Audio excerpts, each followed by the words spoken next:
Welcome to Standing in the Sunlight with Cynthia-Rose. We are all on an ever-unfolding unique journey. Join Cynthia-Rose as she begins her unique perspective to all that is meaningful. Topics and personalities that support your path, bringing inspiration and passion and heart-centered ways to live a more fulfilling life. A down-to-earth and uplifting sharing of what it means to be spiritual, creative, and living life to the fullest by standing in the sunlight. Born an intuitive medium, Cynthia-Rose is also an ordained minister, singer, astrologer, educator, and writer. She has studied the intuitive and healing arts for over 40 years. Rise up and stand in your sunlight now with Cynthia-Rose.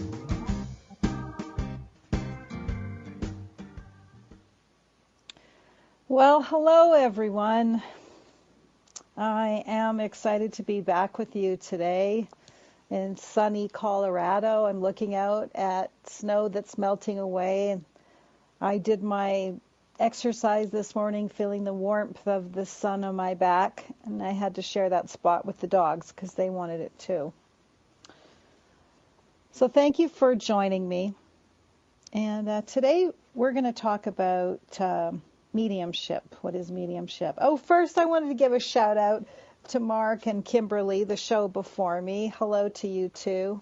It's kind of fun that I follow you. It's just the way that happened. So hello to you from another part of the country. Mark, my brother from another mother. So today I'm talking about mediumship, and we'll talk about what mediumship is, why mediumship matters. I'll share some of my journey with you. And if you want to call in, feel free to call in, and we'll see what we can do for you today. So feel free to join in. Have to pull up that number there. So back to mediumship. So as a young girl, I didn't know it was called mediumship. Oh, I did find the number. I'm just going to let you know it's 1-202-570-7057 if you want to call in. So as a young girl, I had one of my grandfathers with me. And at first I just called him the old man. I would hear his voice like I hear your voice, and he was with me all the time. I was sick at one point in my life in the hospital, and nobody was able to visit me. It was kind of scary, I have to say. Little girl in the hospital and hearing the dark halls at night. He was always with me. He always comforted me. He was very paternal. He was... things like don't jump on that furniture, don't jump on that, you'll hurt your stomach. Well, yeah, I would fall and hurt my stomach. So he was just always there for me, and I just loved him. He died many years before I was born. I never met him. Asked my mom all about him, which she realized that was my father's father. So then I eventually talked to my father about that, and he would say yes, he was a good man and loved him, and he was always with me. Now that being said, just in case you're going through opening up and curious about, well, what if I don't trust that? Well, just because I knew Grandpa didn't mean I talked to every spirit that came around. I was raised with a mother who was a reader, but was also Catholic. So there was a lot of conflicting things in my belief system there. So I also wanted to say, when I started to go to school, I remember when I was going to school, I remember my mom actually pulling me aside in the morning and saying, "Who are you talking to?" And it was between me and Grandpa. I just looked at her and I wouldn't tell her. And she said, "Okay, well, I just want to say you can't do that at school because they'll think you're crazy. Like, you can't do that." That was also something that my mother was concerned about. She was very devout in her faith, and she helped so many people as a reader. The small town that she passed away, where she lived when she passed away, they did a little write-up on her in the paper and how she helped people, and she tried to take the mysticism out of abilities. And both of my parents did that, and I really thank them for that. So, as I say, I went through this, from hearing him, what you call objectively, like I might hear your voice if you were to call in, or subjectively is hearing an inner voice. So I just said, Grandpa, I can't do that anymore. And actually, he didn't go away. He just went inside. I just heard him like a voice in my head. So if you're wondering, well, how come I don't hear the actual voice of the person, that takes a lot more focus. Sometimes when I'm bringing through certain individuals, I'll get a sense of what their voice was like, and I feel like I'm hearing it. Interesting, I said feel like I'm hearing it, so it's sort of a hearing feeling, and I'll ask my client, is this what their voice was like? And they'll say, yes, it was.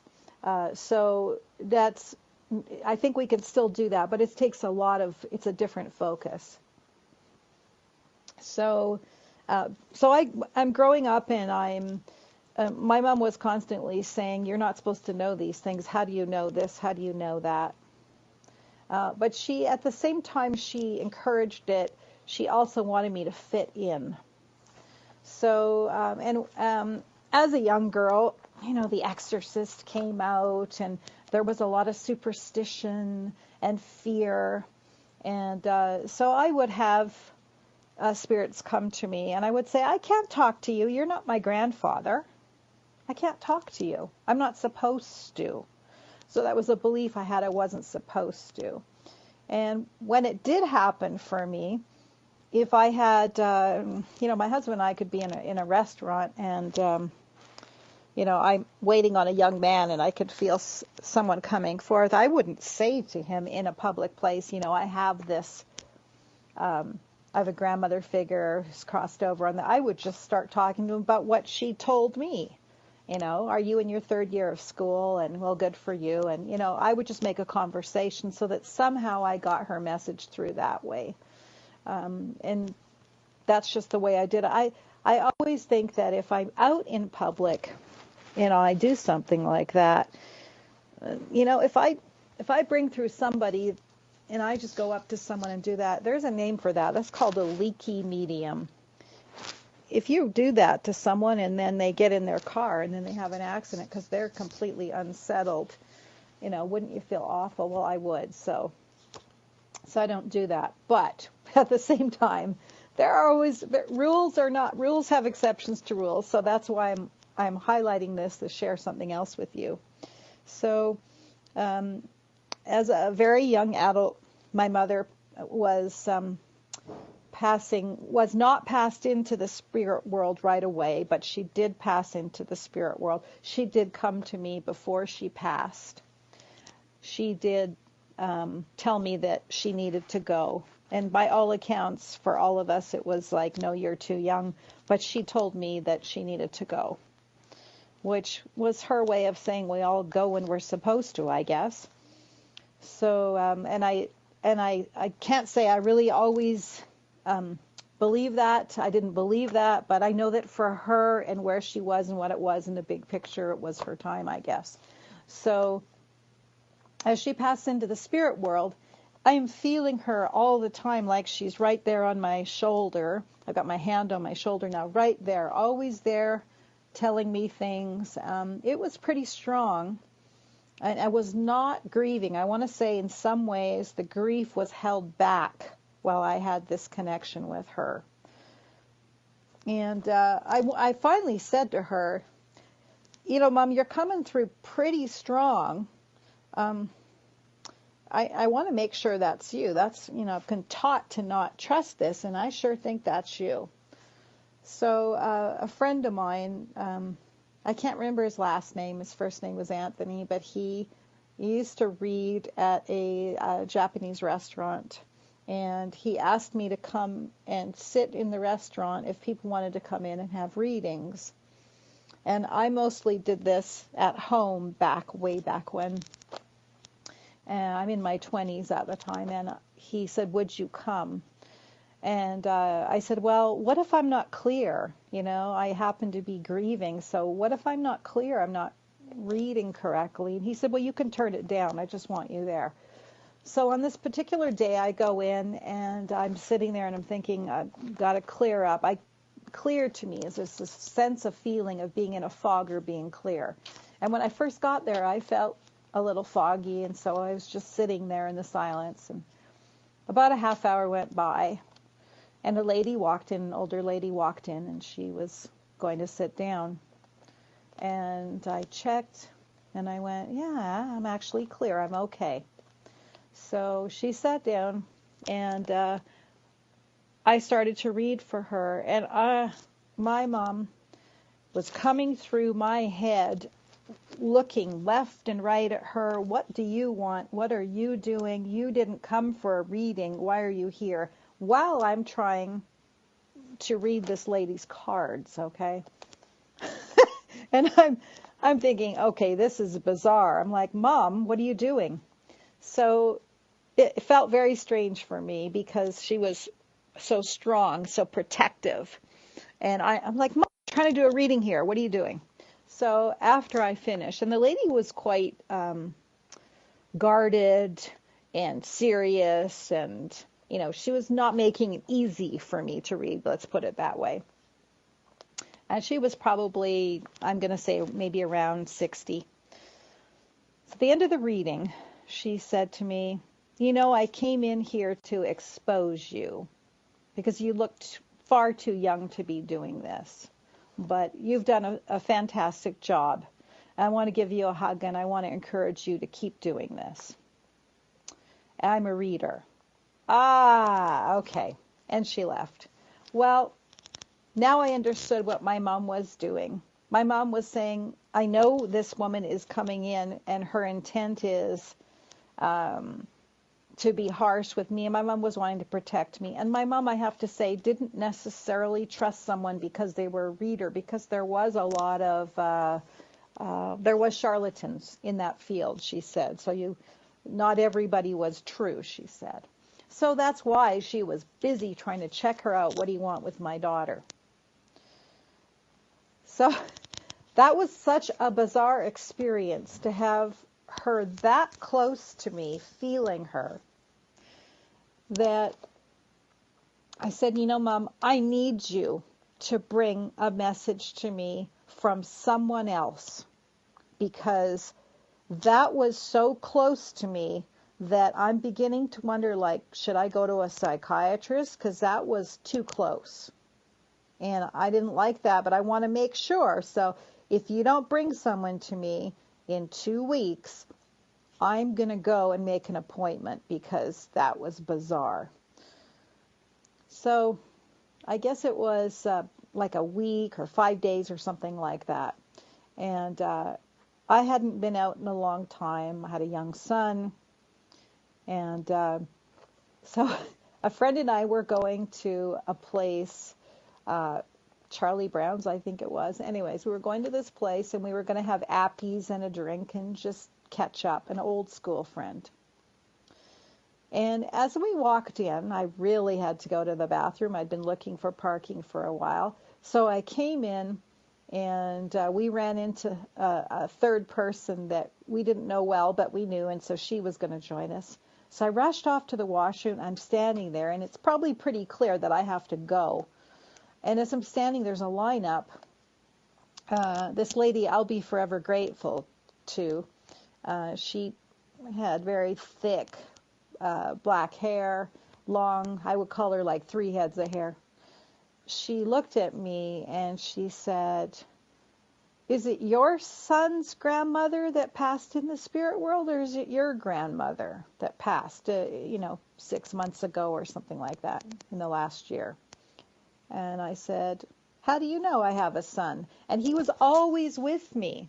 So I looked down because I was so used to him being with me. I really didn't go out much.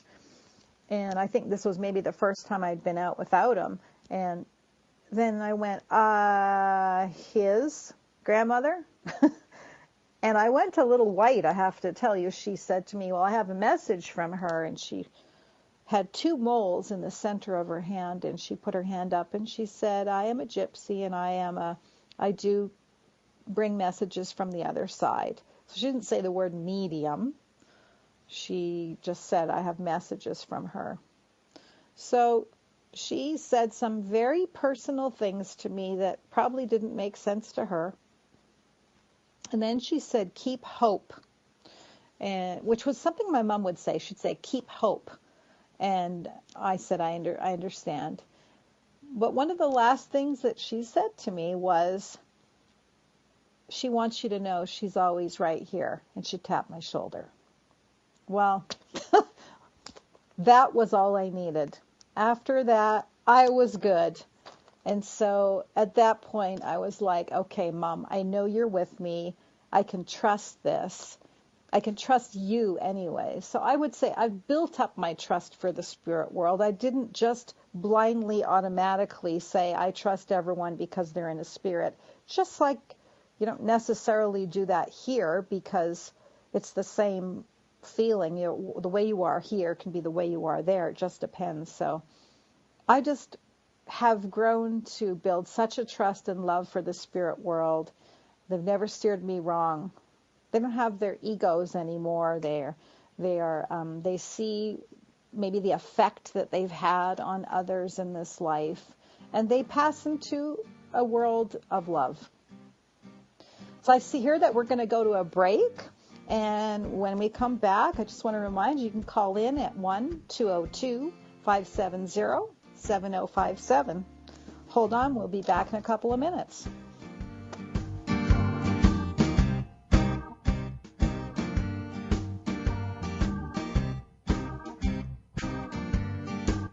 Your conscious lifestyle on steroids. OMTimes Radio. IOM FM. OMTimes magazine is one of the leading online content providers of positivity, wellness and personal empowerment. A philanthropic organisation, their net proceeds are funneled to support worldwide charity initiatives via Humanity Healing International. Through their commitment to creating community and providing conscious content, they aspire to uplift humanity on a global scale. Connect at omtimes.com. OMTimes, creating a more conscious lifestyle. Hello, I'm Sandy Sedgbeer, host of OMTimes magazine's flagship radio show, What is Going On. My passion is sifting through information, research and innovations from new thought teachers, speakers and researchers pushing back the boundaries of what we know about life, energy, metaphysics and the universe. I love shifting perceptions about who we are, why we're here, and how quickly impossible becomes normal when we open our minds, expand our awareness, and accept that the only limits that exist are those we place upon ourselves. So if you're the kind of forward-thinking, eager investigator of what lies beyond the current reality that most perceive, why not make a date to come play with me in the field of possibilities at 4 p.m. Pacific Time, 7 p.m. Eastern Time every Thursday, and together we can discover what's really going on. Hi, I'm Danica Patrick. Watching my nieces grow, play, and learn is amazing, but not every child gets to be carefree. 1 in 6 kids in the U.S. are hungry. This breaks my heart, and it's something that Feeding America is working to change. Each year, the Feeding America network of food banks rescues billions of pounds of good food that would have gone to waste and gives it to families in need. To help, visit feedingamerica.org. Brought to you by Feeding America and the Ad Council.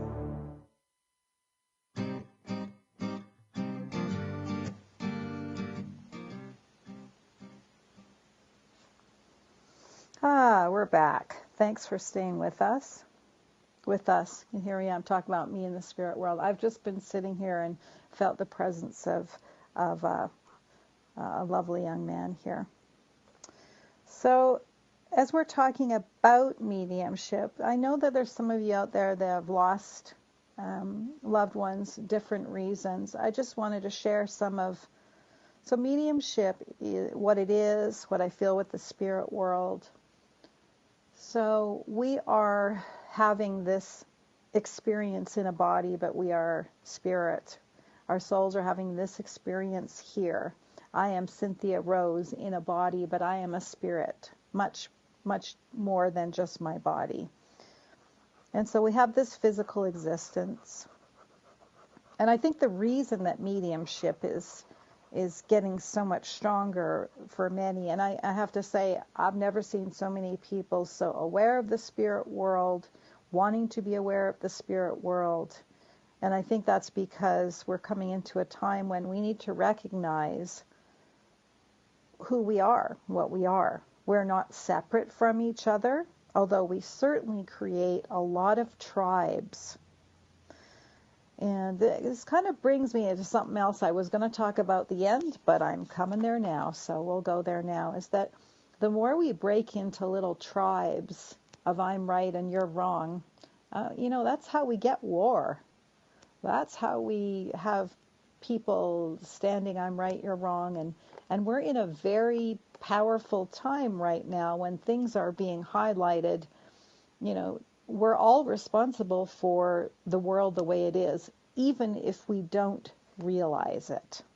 I'm responsible, even if I don't realize it. We have to do our best to bring the vibration of this planet up. I think that's another reason that mediumship is so highlighted. I see so many loved ones wanting to build a stronger connection with those of past. And they'll tell me, I would never have done this in a million years if I was on this side. I didn't believe in it. But they're trying to help us realize we are all one tribe. And I can't not talk about what's been going on lately with the shootings. I just feel moved to say something, even though this is about mediumship. I just have to. There's a lot of pain and suffering going on. There's, problems with mental illness, people having guns, people having easy access to guns, automatic. I don't know a lot about guns, so I'm not going to talk about guns. What I do know is that something's got to change here. And it's not going to change if you just sit there and say, well, somebody will work it out. We're all responsible. And I don't want to put blame on anyone either. What I would like to encourage you to do is, how can you speak up in your way to make the world a better place? If you feel so called to speak about something that will bring change, great. But let me caution you, if we're just going to argue about whether guns don't kill people and what's the problem and I'm right and you're wrong, things are just going to get worse. We've got to speak up and make a change. And I, for one, I'm happy to bring through loved ones, but, I really don't want to have to bring through more kids that have passed. And teaching is a calling. It is a tough profession, and there are a lot of dedicated, wonderful teachers out there. And I was a teacher. I understand how difficult that profession is. And if you were asking me to carry a gun in case something happened in my classroom, it would probably be the worst thing possible because I wouldn't be able to fire it and I wouldn't know what to do. And one little class or two classes on do it for me. I just couldn't do it. It would be in someone else's hands in a second. So I can't not talk about that. The vibration of our planet, we're one tribe. Somebody's son, somebody's daughter, someone's friend, someone's mother, someone's father. We're all connected in this way. And what can you do? Get fired up about it. What can you do to bring some change? Maybe if you feel that we need to look at how mental illness is handled in our country, or or in your country, wherever you are. I'm talking about what's going on in the U.S. If you're in another country and you need to speak up about something, do your part, because you have a beautiful light within you that wants to shine. So I want to encourage you to stand in your sunlight and affect some change. What can you do? So I'll get off of that right now, but I really felt like I needed to say something with that. I just feel so much important in it, and it would be untrue of me to say that I didn't have to raise my vibration back up, because it's difficult when you hear these stories.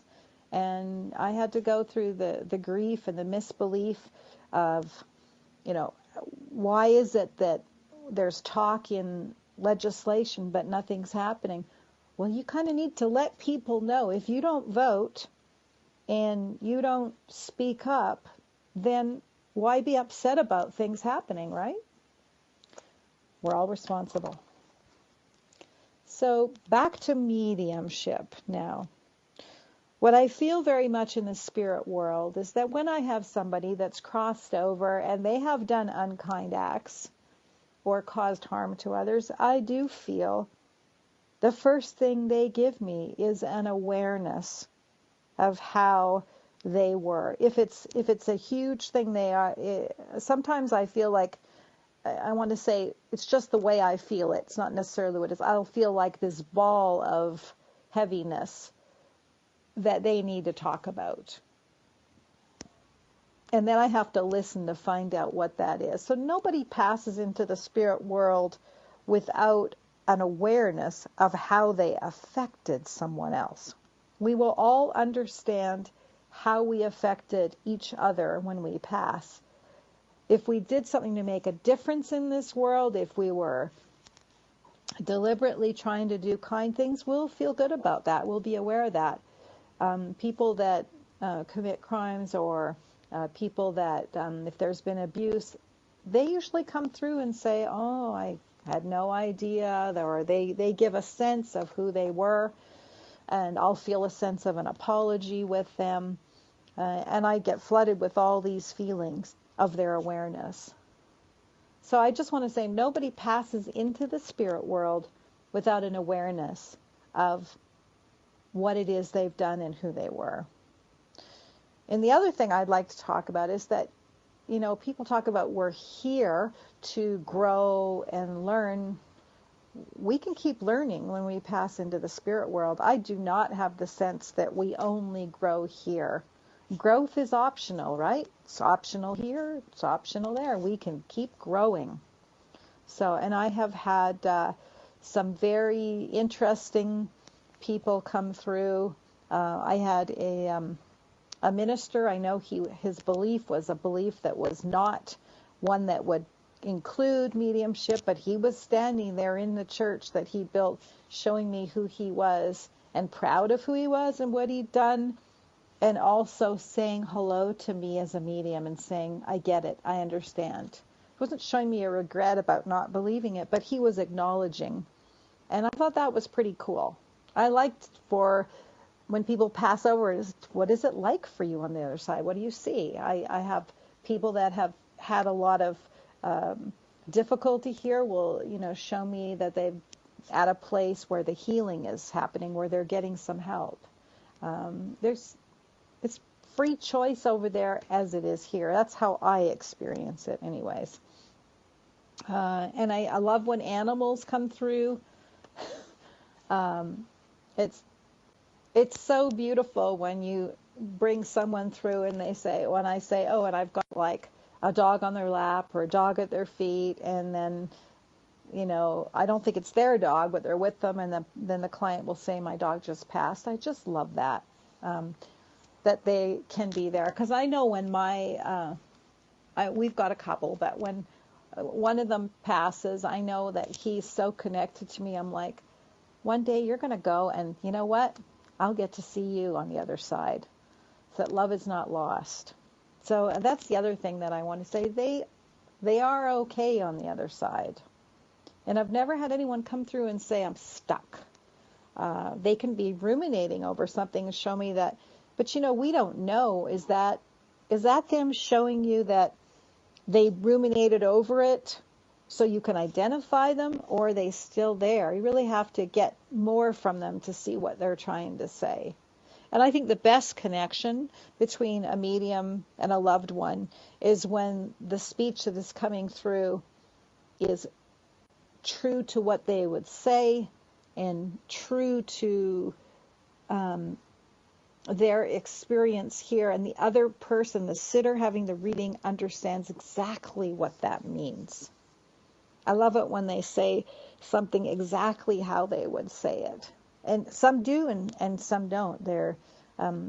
If you have a very logical, a structured kind of way of thinking when you pass into the spirit world, well, you're going to come and communicate in a very logical and structured way.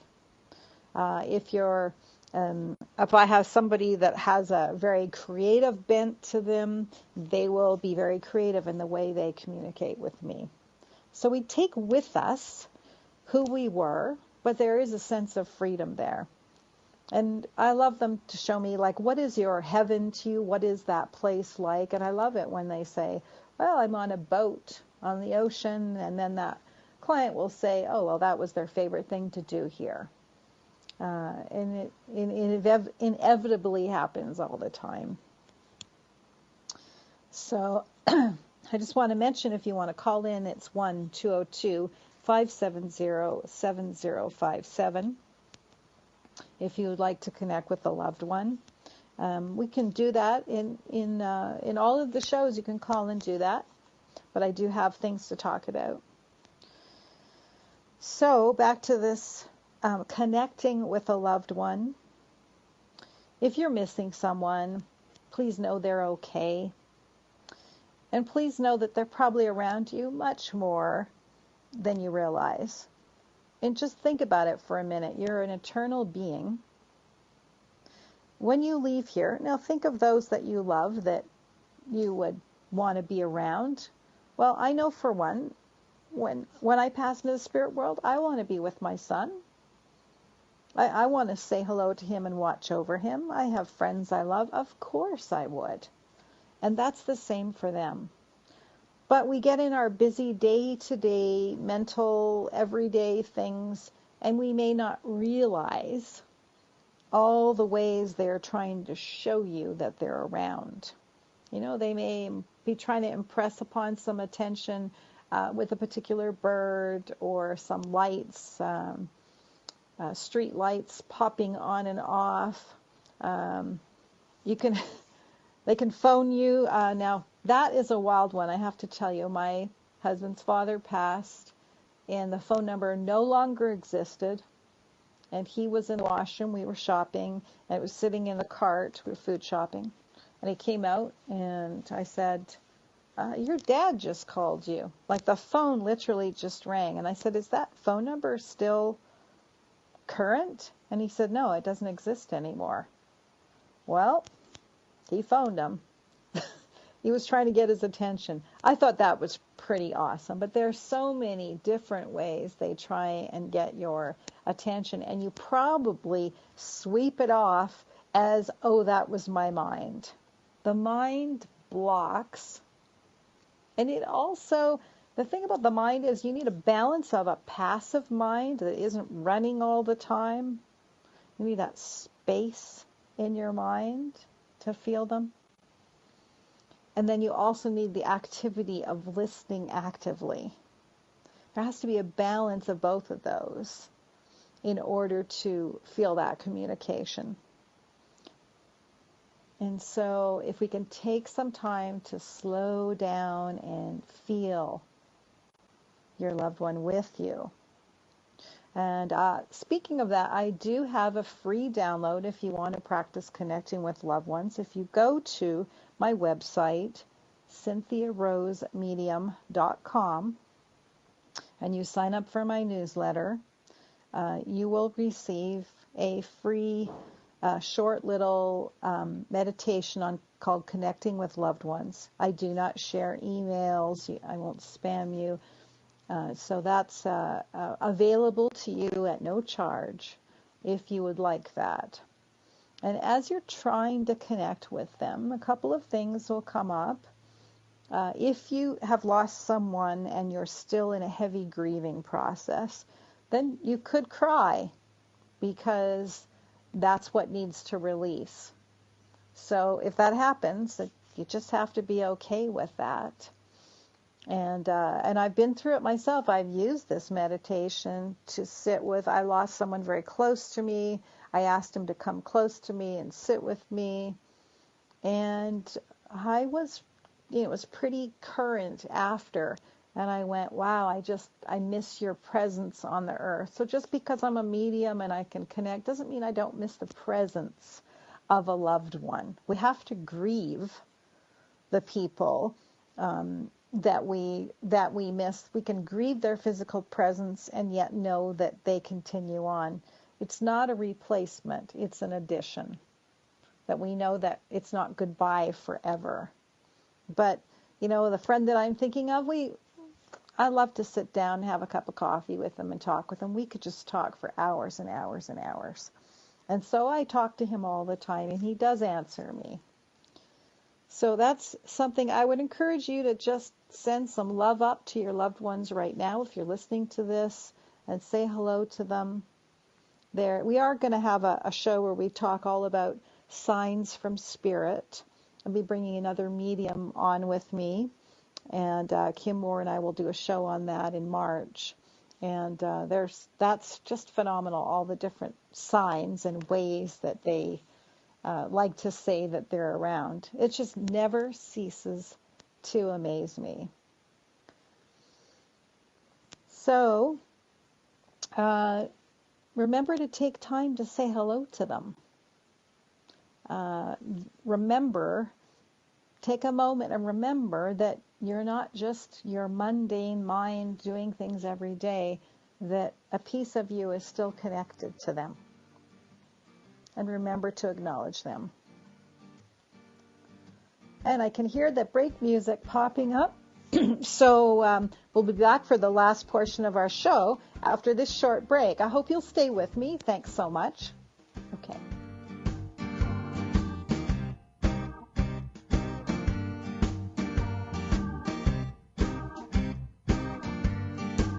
Free your mind with OMTimes Radio, IOM FM.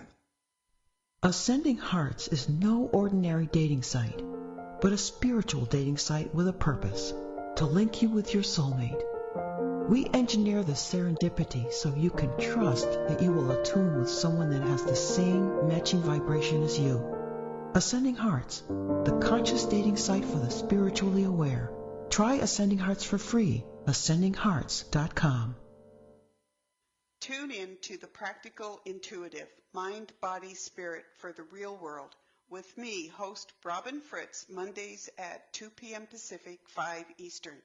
I'll cover personal and business intuition, animal communication, mediumship, space clearing, past life regression, shamanic insights, energy healing, soul choice, and more, all to help you tap your own intuitive and healing skills. No ifs, ands, or buts.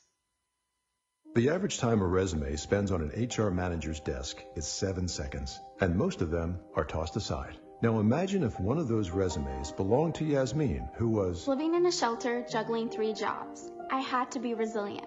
That's something that you can't teach. We rely so much on a resume, yet it could never tell the full story of someone who had to be independent and take initiative. And that's how I handle every project I get. Discover new ways to develop great talent at gradsoflife.org. Brought to you by Grads of Life and the Ad Council.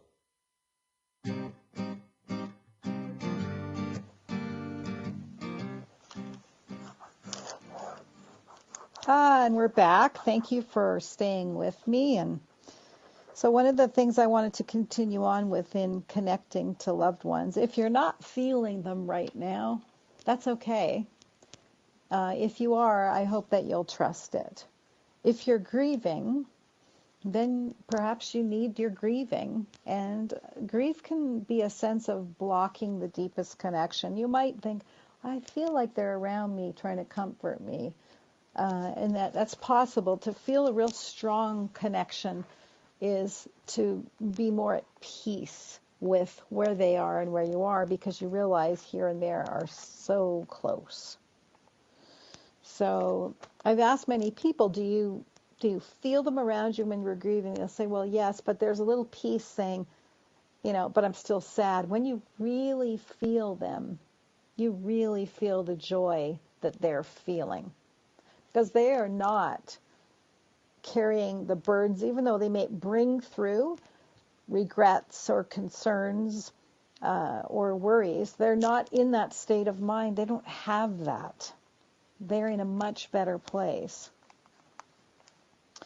So I'd like to give you some tips on raising your vibration. I really believe everything is vibration. This is being said in science, in spirituality. In some ways, we're all saying the same thing.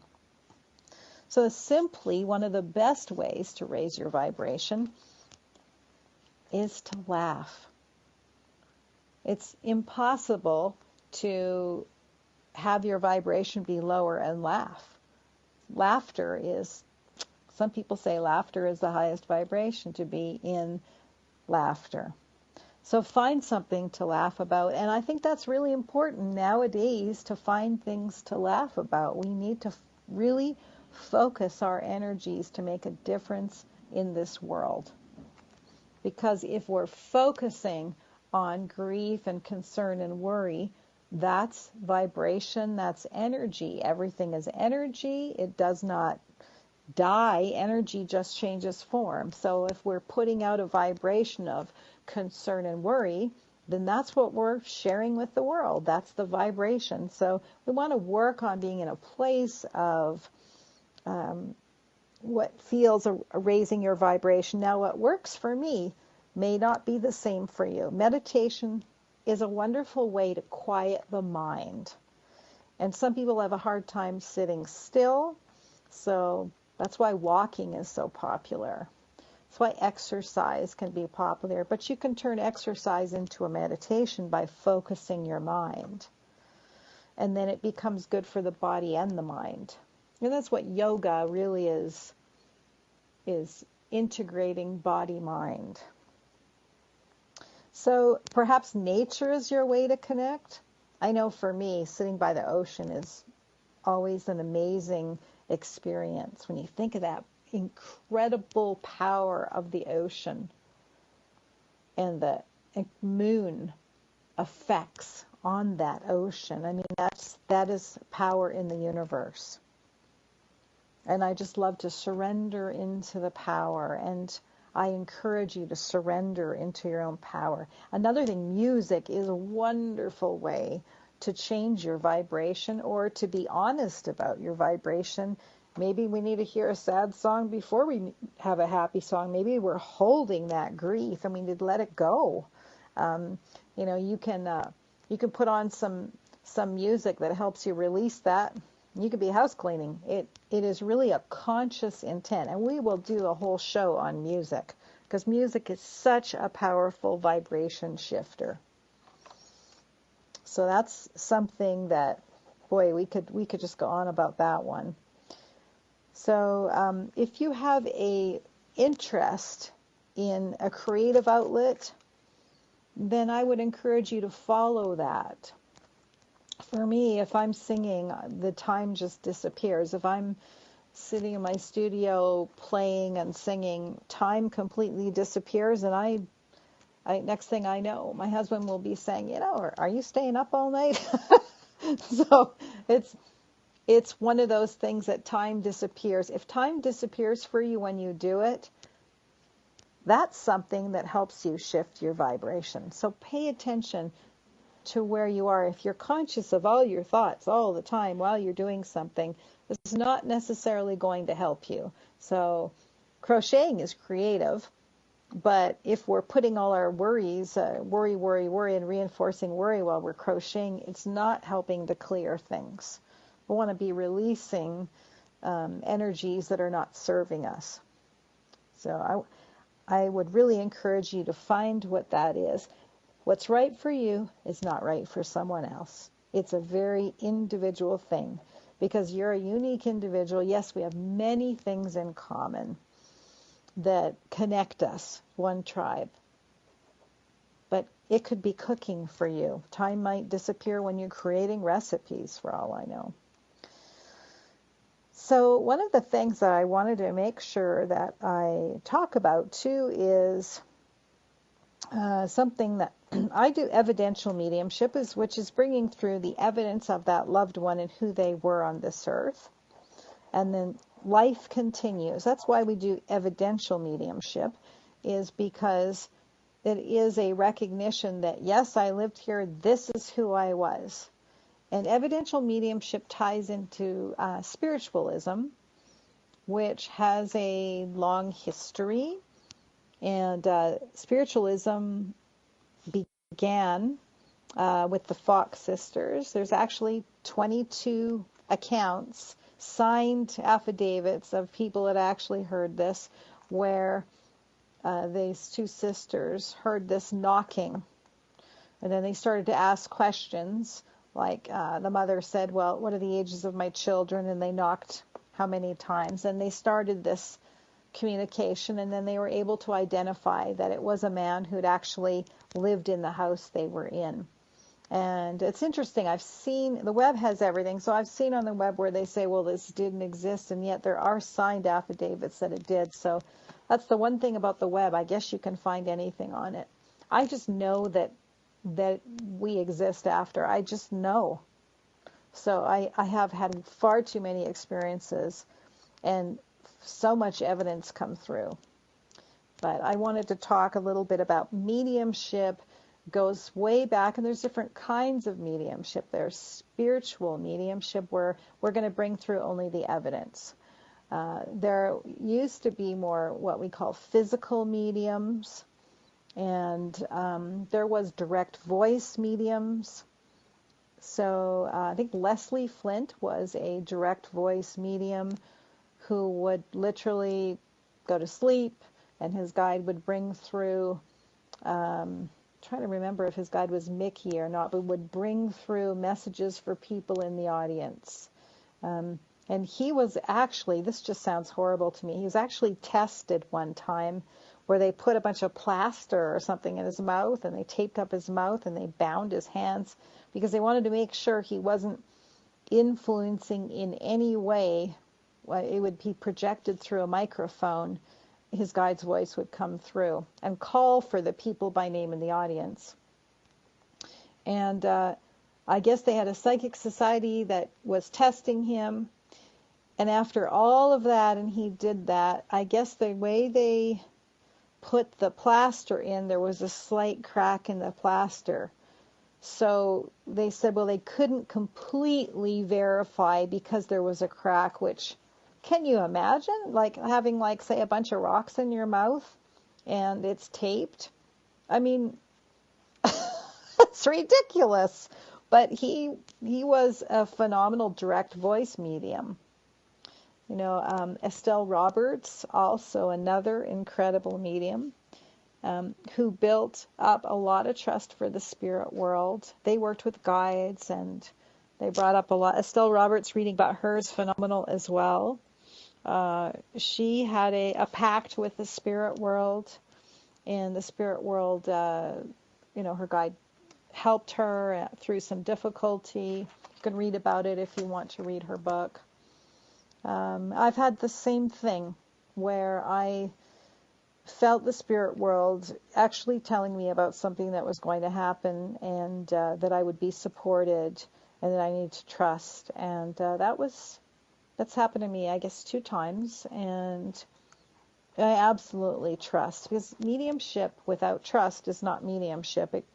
You've really got to know and trust who you have. So if you're sitting there at home going, well, how do I know? It takes time to develop. You know, sitting in a circle certainly is a way to support that.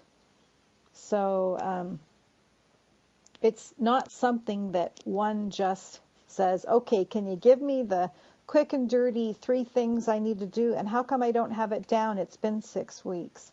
It doesn't work like that. But that doesn't stop you from, there's a difference between being a medium, that you have to bring messages for others, and feeling your loved ones with you. They're always around you. They always want to give you signs. But can you just take the time to slow down and notice that they're doing that. So my husband and I have had so many odd things happen with the phone. He at first was skeptical, but now he just laughs and goes, wow, look at Dad.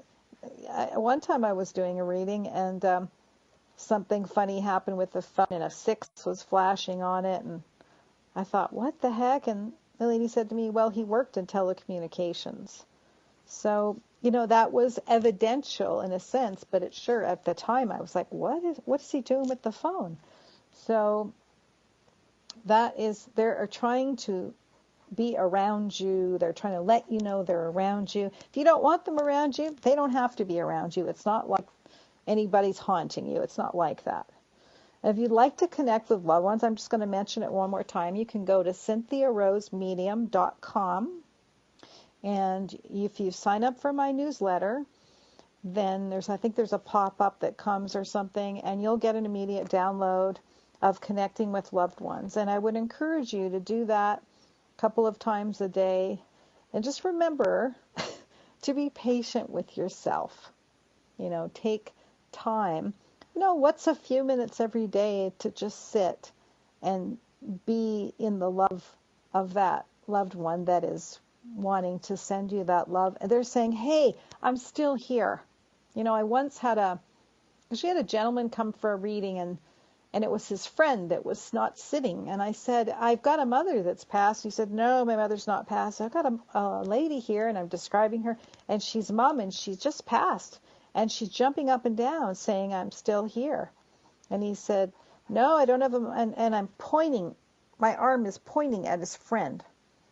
And so he had to end up going and getting his friend. And she was saying, look, and she had just passed the Wednesday before. This was on the weekend, and she had just passed. And she was like, here I am. I'm still here. And she's jumping up and down with excitement. And that was and that man just kept saying to me, no, no, no. And I said, no, no, no. I know she's a mom. She's right here. And I thought that was just beautiful. He obviously needed to know it, that she was still around. Now, not everybody comes through right away. Who knows what that's about? Some people come through, they need a bit of time. Some people come through right away. But they're there. So remember them. Say hello to them. Send your love to them. Now, I just wanted to mention that there are also spirit artists that can draw your loved ones.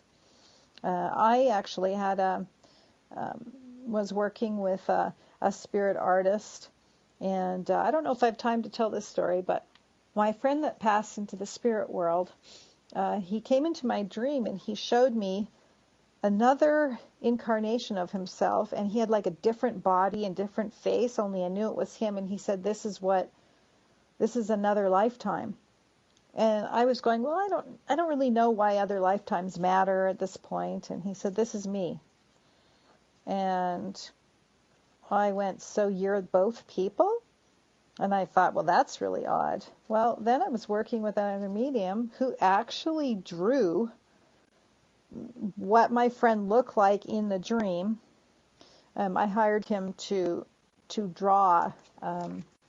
He was bringing through someone guiding me. And he drew my friend, and then he drew the other picture, and he said, I'm sorry, I had to draw like 2 different pictures. He insisted. So that's what my friend Chris Fitting up in Edmonds, Washington, and it was just phenomenal that he had done both of these drawings, and I just laughed. I thought, okay, that's just teaching me just a little bit more.